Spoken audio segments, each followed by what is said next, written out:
Hi guys, welcome to the realm of astrology. This is your daily horoscope for 28th July 2021, which is a Wednesday. But before we begin, for those of you who are watching me for the first time, I want to let you know that I also do weekly horoscope videos and monthly sun sign and rising sign horoscope videos that you can watch on my YouTube channel. And I also request you to hit the subscribe button and the bell icon so that you can be notified every time I post a video. All right, so let's talk about what's happening in the astrology today. And I mentioned this yesterday, so I'll go over it very briefly again because it's happening today. And this is about 4 a.m., 4 a.m. Pacific time, which makes it about 4 p.m. Indian Standard Time. Now, if you're on the eastern side of the world, the Indian time is going to resonate more with you. So the moon here has changed signs from Pisces. It has entered the sign of Aries, and Pisces and Aries are very different energies. Pisces is very much about going with the flow, taking it easy, not taking it easy, but just, going with the flow. It flows like water. It goes wherever, like that's Pisces energy, very flexible, very adaptable. Whereas Aries is the go-getter. It's the one that takes initiative. It's very impulsive. It's very reactive. So the moon in Aries, and the moon doesn't do very well in Aries, right? It can get very aggressive. It can get very reactive. But the good thing about the moon in Aries is that it is great for taking action. These 2.5 days, great for taking action. So that's the vibe. That's the vibe that's going to be on for the next 2.5 days. And as soon as the moon enters the sign of Aries, it is going to trine Mercury. 120-degree angle, and Mercury is our mind, right? It's our communication, it's our diet, it's our health, it's our job, it's our routine, it's our immediate environment, it's our peer group, it's so many things. And the moon is our inner heart and soul, it's our emotions. So at this point, we are feeling very good about Mercury things. We are feeling very good about our communication, social media, writing, immediate environment, siblings, all Mercury things, diet, exercise, habits, all these things we're feeling positive about. And it could also be that mentally and emotionally, because Mercury is our logical mind, our logical thinking and our emotions are in sync. We're saying, okay, I feel good about this, but this is also the right thing to do from my mind, because that doesn't always happen, right? Sometimes we don't feel emotionally very good about something we have to do, which seems correct from a logical perspective, but this is a moment where logically and emotionally we feel in sync. And Mercury did oppose Pluto over the weekend, right? It did do that. And that was a transformation to all Mercury things: diet, health, routine, thinking, mind, communication, social media, all Mercury things. And that felt challenging. But this moment here, I believe, is that after we've made that transformation on the weekend, which felt challenging, which was required out of us. We needed to do that, although we didn't want to. But now we are feeling like, I'm glad I made that change. I'm glad I transformed those Mercury things, because now emotionally you're feeling very good about those things. So that's the first thing. All right. And today's a big day because at 6 a.m. almost, actually it's happened, about 6 a.m. Jupiter here has re-entered the sign of Aquarius. Jupiter is in retrograde, meaning that from the Earth's perspective, it is appearing to move backwards. It's not actually moving backwards. It's appearing to do so. And from that context, from Pisces, it has re-entered the sign of Aquarius. Now, this is a shift in energy. Jupiter in Pisces, which it entered on May 13th, 2021, was a very positive, very spiritual, very good energy, because Jupiter used to rule the sign of Pisces, right? It feels very comfortable there, which means it functions very well. And Jupiter is gifts, blessings, rewards, and even lessons. So we feel that with more intensity when Jupiter is in Pisces. We feel the rewards, we feel the blessings, we feel the gifts in a more intense way. But in Aquarius, it does not do as well as it does in Pisces, and that's because Aquarius used to be a Saturn-ruled sign. Now it is ruled by Uranus, but Saturn is more powerful in Aquarius than Jupiter is, right? So now it's entering Saturn's territory, and Saturn is already there. So this is going to be, Jupiter is always positive. It is going to bring blessings. It is going to give gifts, but perhaps it's not going to feel as expansive and optimistic and blissful as Jupiter in Pisces. And Jupiter in Aquarius will give us gifts and blessings, speaking on a very general level, connected to our unique selves, connected to our identity, connected to our authenticity, because that's what Aquarius is, and connected to raising our vibration, connected to building a future. And since it's in retrograde, we've seen this. We've seen these areas before. We've seen glimpses of what Jupiter will bring up now before May 13th, right? Because that's when it entered Pisces. So that's Jupiter changing signs, and Jupiter is going to re-enter Pisces in December. So for the next 4-5 months, we will deal with Jupiter in Pisces.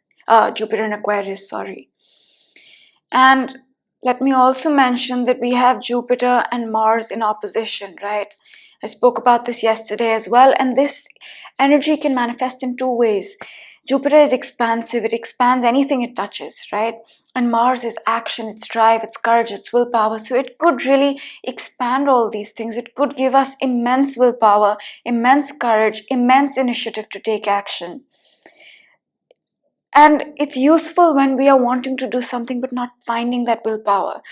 This transit can help us get that. But alternatively, Mars is also aggression, right? So this can be a point where we feel very aggressive, or we can feel very frustrated even. So it's best to assess how this energy is manifesting for you and try to push it in the positive. Try to get things done. And although I would say, if you're being impulsive about things, because this energy can be extremely impulsive, restrain that impulsivity. Think about it and then take that action. But it's a great time to get things done that we've been mulling over for a while, but haven't had the courage, willpower, drive to do it. So that's another thing. And then in the afternoon today, I'm going to move up the chart at about 3 p.m. Pacific time, which makes it 3 a.m. India time next morning, is the Sun and the Moon trine. The Moon here at 6 degrees of Aries is trining the Sun 120-degree angle. Now this is again a point where we feel very positive emotionally about who we are becoming, our identity, because that's the Sun, right? So this is that moment where we can feel very positive about these things. It's also a moment where we feel like, emotionally feel like, whoever I'm becoming, whatever my identity is becoming, I feel good about it. So this is again a positive moment. And soon after this, the moon's going to move on here at 8 degrees at about 7 p.m. Pacific time, which makes it 7 a.m. next morning India time. The moon at 8 degrees is going to trine the south node 120-degree angle, and it is also in a trine to the sun, right? 6 degree, 2 degree off, but they are in a grand trine. And this is a moment where we find it easy to let go of the past. And the moon soon after this is going to conjunct Chiron as well, and Chiron is, so I'm going to speak about this energy as a whole rather than break it down, because that makes more sense. Chiron is our deepest wound, but it's also how we heal. And Chiron is retrograde right now, so that it's not as bittersweet as it would be when it's direct. So this is a moment where I believe we are able to leave behind the past, right? The south node. The south node is what we are leaving behind, the past. So we are emotionally able to leave behind the past, and there's healing in that. There's healing in that.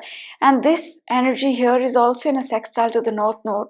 And as we leave the past behind, which has a healing effect, we will move closer to our goals, which are for the long run, because Saturn here is trining the north node, right? So this energy, I'll keep it very simple, is basically forward movement in leaving the past behind, which has a healing effect, which will push us towards our goals, the north node, which are for the long run with the trine to Saturn, right? So that's the energy. And another thing that is happening is that the nodes here are in a square to Venus. Now, any planet that comes in contact with the node, especially in a square, can get magnified. In this case, it's Venus. Venus is love, relationships, money, projects, finances, skills, self-worth, values. All those things are being magnified. And it might be that we may need to make some adjustments to these Venus things so that we can move towards the future, the North Node, and leave the past behind. Right? This is probably since the energy is highlighted, magnified, it's probably asking us to make some adjustment with the square. Squares bring change, friction, some adjustments so that we can leave the past behind and move forward. And with the trine to the moon, I think it'll come quite easily, this change. Moment of stress perhaps, because Venus is in Virgo. Virgo is a very stressed out energy.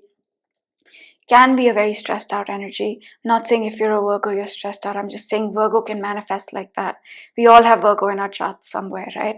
So, but I think this change, this adjustment to Venus things, love, relationships, money, projects, skills, self-worth, values, will come quite easily because the South Node is in a trine to the Moon, which is in a sextile to the North Node, and you can say the Sun and the Moon are still in a trine.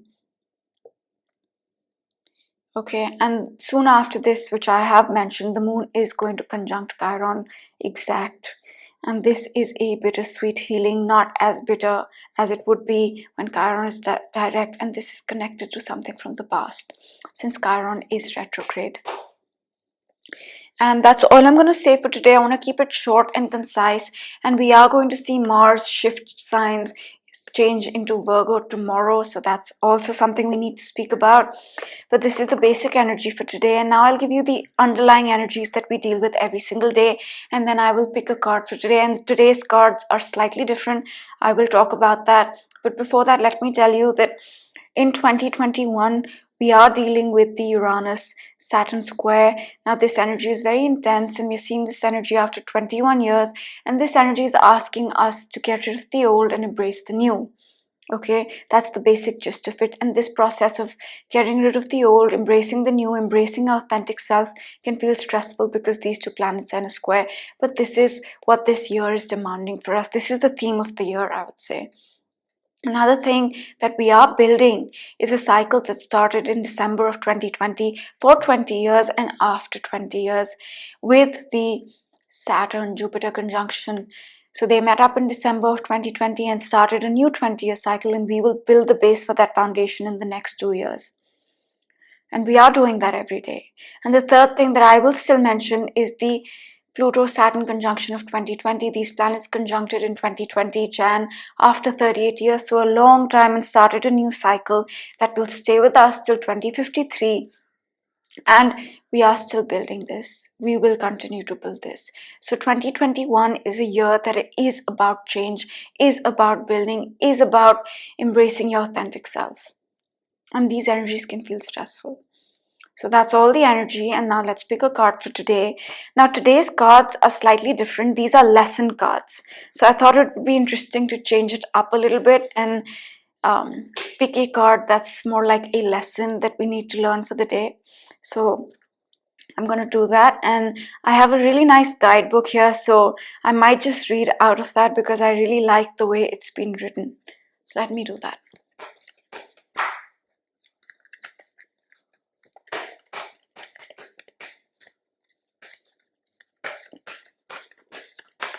Okay, something has fallen out, so I'm going to pick that. And it says regret. And it says, I know that I cannot change the past. That's the card. And I think I'm going to read this out to you guys, just for fun. It's really short, but I think it will help. Okay, so it says, the soul doesn't know time. Time is a construct of the physical dimension. To your soul, there is only one big now. Think of the past and the now that has already been created, and the future as the now that has yet to be created. You don't have the power to uncreate the past, so let that go. Your power of creation lies in your awareness for the present. You have the power to not only create your future, but also create acceptance of your past. You should realize that you are the total summation of every single experience you have had. These experiences have helped shape you into the person you are today. Train yourself not to judge past events as good or bad, but as opportunities.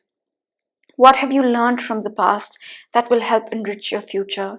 Focusing on the past and letting it dictate the direction of your future is taking your power away from yourself. You are the creator. You hold the power. Reflect on the lessons of the past and use your current power to create your bright future. So this is what this guidebook has written for the card, and I think that's a very important thing to keep in mind, that the past has gone and we must not regret it. We must learn from it and embrace it and make the most of it to build for a better future. So I hope you guys enjoyed this reading. I will see you all for my daily horoscope tomorrow. Have a great day and bye.